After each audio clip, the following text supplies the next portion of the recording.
আজকে বানাবো মুগ ডাল আর মসুর ডাল দিয়ে একটা সুন্দর রেসিপি। যে দুপা খেতে ভালোবাসে সেটা নিশ্চয়ই ট্রাই করবে। তো এখন আমি ডালগুলাকে পেস্ট করে নিব গ্রাইন্ডার মেশিনে। তো এখানে দেখো পেস্ট করে নিয়েছিলাম, কিছু মশলা অ্যাড করে দিব, জিরা, গোমরি, লবণ। এটাকে এখন ভালোভাবে ঘাটতে হবে যতক্ষণ না সফট হচ্ছে।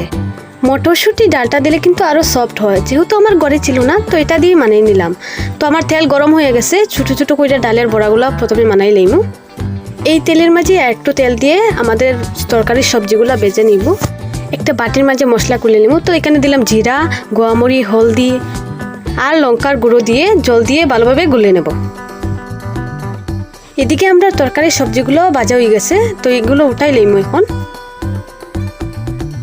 এখন আর একটু তেল দিয়ে পেঁয়াজগুলোর ভালো করে ভাজি লইমু। তারপর যে মশলাগুলো গুলিয়ে রাখছিলাম এটা দিয়ে দিমু। এটাকে একটু সময় নাড়তে হবে, যতটুকু সময় না তেল বার হয়েছে। তারপর সবজিগুলো দিয়ে জল দিয়ে, আর বড়াটাতে কিন্তু একটু আগে জল দিয়ে ভিজিয়ে রাখতে লাগবো, না হলে তরকারি সব জল শুকাই যাবো। তো এখন আমি বড়াগুলো দিয়ে দিমু। তো ধীরে ধীরে একটা একটা করে সিপিয়া দিয়ে দিলাম, লবণ দিয়ে দিব। তরকারিতে গরম মশলা দিয়ে দিলে একদম